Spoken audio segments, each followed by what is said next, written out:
اكله ولا اسهل من كده. هنعملها فطار، هنعملها غدا، نعملها عشاء، ممكن نستغنى عن اللحمه والفراخ بسبب الاكله دي. بطاطس مكعبات، وهننزل في زيت غزير ونحمرها لحد ما يبقى لونها ذهبي. بطاطس متحمره عادي جدا. هنشيل الزايد من الزيت، وهننزل ببصلايه متقطعه مكعبات وهنشوحها. تتشوح البصله، هننزل عليها بفصين 3 توم، وبرضو نقلب التوم لحد ما ريحته تطلع.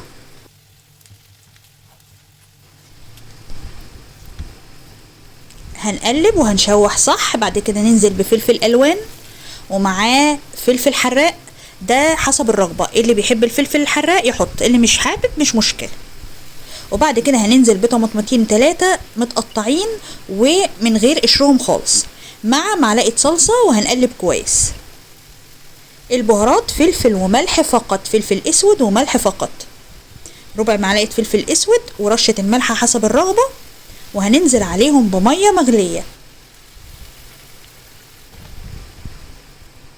هنغطيها بالمية المغلية كده، وهنسيبها تتسبك على نار هادية. بعد 5 دقايق كده كله تمام. هنعمل فراغات وهننزل بالبيض، والبيض ده حسب الكمية بتاعتكم انتوا.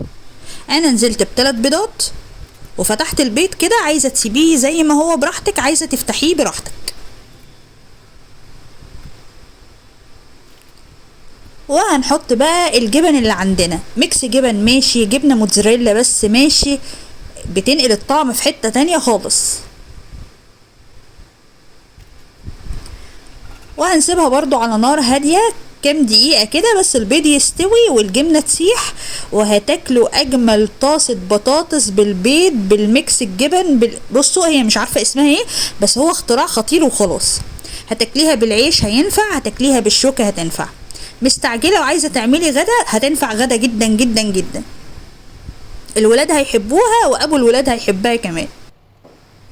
جربوها بقى وادعوا لي.